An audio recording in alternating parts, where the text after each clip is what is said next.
ஓம் ஸ்ரீ குருப்யோ நமஹ. ஸ்ரீ மகாபிரிவாச்சனம். இன்னைக்கு தெய்வத்தின் குரல் பாகம் 3ல் அர்த்தசாஸ்திரம் என்ற தலைப்பில் பிரிவாக சொல்கிறத மேலே வாசிக்கிறேன். பக்கம் 860 ஆரம்பிக்கிறது. அதனால் இந்த சாஸ்திரங்கள், நடைமுறை தேவைகள் ஆகிய இரண்டையும் நன்றாய் அறிந்த மந்திரிகளின் துணையுடன் அரசன் ஆட்சி பண்ணும்போது காலதேச வர்த்தமானங்களின் நிர்பந்தத்தினால் சாஸ்திர சட்டங்களில் எங்கே மாறுதல் தேவைப்படுகிறதோ அங்கே மட்டும் கொஞ்சம் பண்ணி புது ரூல் போடுவான். மாறுதல் என்றால் முழுக்க சேஞ்ச் பண்ண மாட்டான், கொஞ்சம் மாடிஃபை மட்டும் பண்ணுவான். சாஸ்திரத்திலே அவ்வப்போது வருகிற ராஜாவின் டிஸ்கிரிஷனுக்கு, சமயோசித்த புத்திக்கு என்று விட்டிருக்கிற இனங்களில்தான் சட்டம் போடுவான். தேர் சக்கரம் பாதையை விட்டு கொஞ்சம் கூட விலகாத மாதிரி மனு தர்மத்தை விட்டு விலகாமலே திலீபன் ஆட்சி பண்ணினான் என்று காளிதாசன் சொல்வது அக்காலத்தில் பொதுவாக எல்லா ராஜாங்கத்தின் நடைமுறையும் ரிஃப்ளெக்ட் பண்ணுவதுதான். செக்யூலரிசம் என்பதை இப்பொழுது நடத்துகிற மாதிரி நடத்துகிற போது சாஸ்திர தர்மத்தை பற்றி நினைக்க இடமே இல்லை. மாறிக்கொண்டே இருக்கிற நடைமுறை வாழ்க்கை நலனை மாறி மாறி பலவிதமாக நினைக்கிறவர்கள் ரட்சித்துக் கொடுப்பதே ராஜாங்கம் என்று ஆகிற போது சட்டங்களும் மாறிக்கொண்டே இருக்கின்றன. தார்மீக சட்டங்கள் எத்தனையோ ஆயிரம் வருஷங்கள் இந்த தேசத்தில் மாறாமல் பின்பற்றப்பட்டிருக்க, அர்த்தம் என்கிற தற்காலிக விஷயத்தையே லட்சியமாக கொண்ட இன்றைய ஜனநாயக அரசாங்கங்களின் சட்டங்கள் அவ்வப்போது ஆட்சிக்கு வருகிறவர்களின் இஷ்டப்படி தினம் தினம் மாறுகின்றன.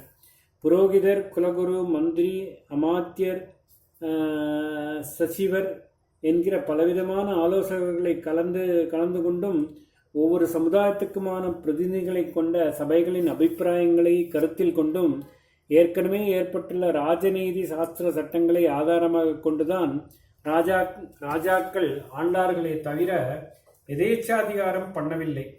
ஸ்தலஸ்தாபன ஆட்சி என்று இப்பொழுது வார்த்தையில் சொல்கிறபடி நிஜமாக அங்கங்கே பஞ்சாயத்து ராஜ்யம் நடந்தது பழங்காலத்தில்தான்.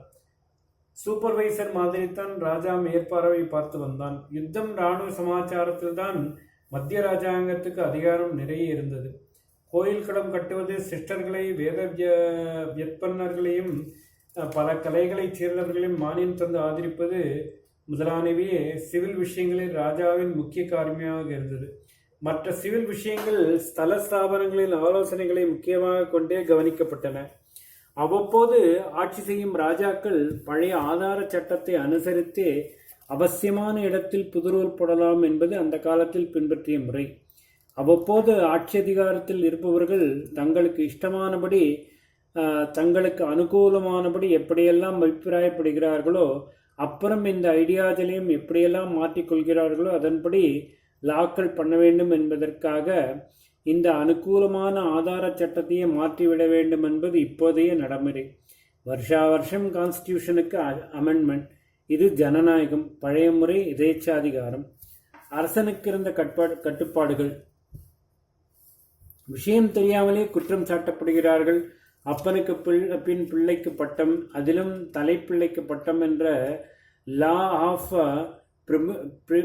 ப்ரமோஜெனிட்யூர் படி இதே ராஜ்யாதிகாரம் போனதால் தகுதிக்கோ பிரஜைகளின் சம்மதத்துக்கோ இடமில்லாமலேயே அக்கால முடியரசு நடந்தது என்று இப்பொழுதைய குடியரசுவாதிகள் சொல்வதும் இப்படிப்பட்ட குற்றச்சாட்டுதான். இப்பொழுதுதான் வயசு ஒன்றை தவிர ஜனநாயக பிரதிநிதிகளுக்கு எந்த தகுதியும் வைக்காமல் விட்டிருக்கிறது. நம்முடைய கான்ஸ்டியூஷனை, அரசியல் நிர்ணய சட்டத்தை நிறைவேற்றி சபைக்கு அக்ராசனராயிருந்த ராஜேந்திர பிரசாதி இதை ஆட்சேபித்து பார்த்தார். சட்டத்தை பற்றி வாதிக்க வேண்டிய வக்கீல்களுக்கும் தீர்ப்பு கொடுக்க வேண்டிய ஜட்ஜுகளுக்கும் அநேக குவாலிஃபிகேஷன்கள் வைத்திருக்கிறோம். ஆனால் அந்த சட்டங்களை போட்டு நிறைவேற்றுகிற எம்எல்ஏக்களுக்கும் எம்பிக்களுக்கும் ஒன்றுமே வேண்டாம் என்றால் கொஞ்சம் கூட சரியாயில்லை என்று எவ்வளவோ சொல்லி பார்த்தார். ஆனாலும் அவர் சொன்னதற்கு கான்ஸ்டிடியூவன்ட் அசம்பிளி ஒத்துக்கொள்ளவே இல்லை.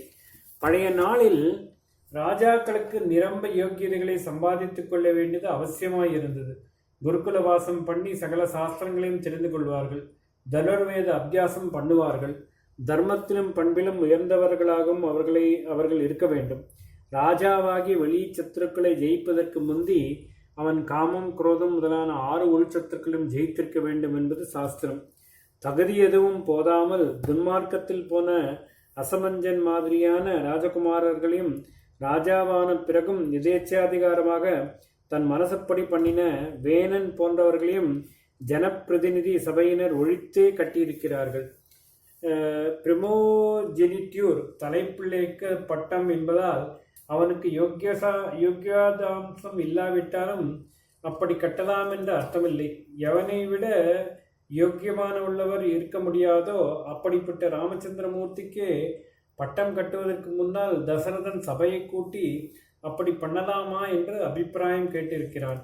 சூரபத்மன், மகிஷாசனன், ராவணன், துரியோதன் மாதிரியானவர்கள் கூட பேருக்காவது மந்திராலோசனை என்று ஒன்று நடத்தித்தான் இருக்கிறார்கள் என்று புராணங்களிலிருந்து தெரிகிறது. சாட்சாத் ராமர் வானரங்களை கலந்தாலோசித்துவிட்டுத்தான் சரணாகதி என்று வந்த விபீஷனை அங்கீகாரம் பண்ணியிருக்கிறார். ரகுவம்சம் ஒன்றை பார்த்துவிட்டால் போதும்.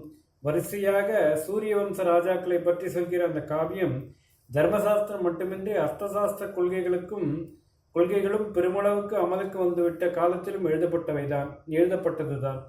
அதனால் அதில் சொல்லியிருப்பவை பிற்கால ராஜதர்ம கருத்துக்களே எனலாம். சிலது இப்பொழுது நினைக்கு வருவது சொல்கிறேன். வண்டானது எப்படி புஷ்பத்துக்கு வழி தெரியாமல் தேனை எடுத்துக்கொள்கிறதோ அப்படித்தான் ராஜா பிரஜைகளுக்கு கொஞ்சம் கூட சிரமம் தெரியாமல் அவர்களுடைய மலர்ச்சி குன்றாமலே வரி வசூலித்து எடுத்துக்கொள்ள வேண்டும் என்பது சாஸ்திரம். இதை இன்னொரு ஊமையால் இன்னும் அழகுபடுத்தி சொல்லியிருக்கிறான் ஊமைக்கு பெயர் பெற்ற காளிதாசன். சூரியன் எப்படி முதலில் பூமியில் ஜலத்தை உறிஞ்சி கொண்டு அப்புறம் அதை பூமிக்கு மழையாக பொழிகிறானோ அப்படி திலீபன் பிரஜைகளிடமிருந்து வசூலித்ததை பிறகு அவர்களுடைய நலனுக்கேயான காரியங்களில் செலவிட்டான் என்கிறான். லோகத்துக்கு ஒரு பிரயோஜனம் இல்லாமல் எங்கேயோ சமுத்திரத்தில் இருக்கிற உப்பு ஜலத்தை சூரியன் இழுத்து அப்புறம் உலகுக்கு பயனாகிற சுத்த ஜலமாக அதை வருஷிக்கிறான் அல்லவா? இப்படித்தான் சமுதாய க்ஷேமத்துக்கு வராத செல்வத்தை ராஜா வரியாக வசூல் செய்து பிறகு அதன் க்ஷேமத்துக்கே செலவிட்டான் என்று அர்த்தம். ஓம் ஸ்ரீ குருப்யோ நமः. ஸ்ரீ மகாபரிவாஜனம்.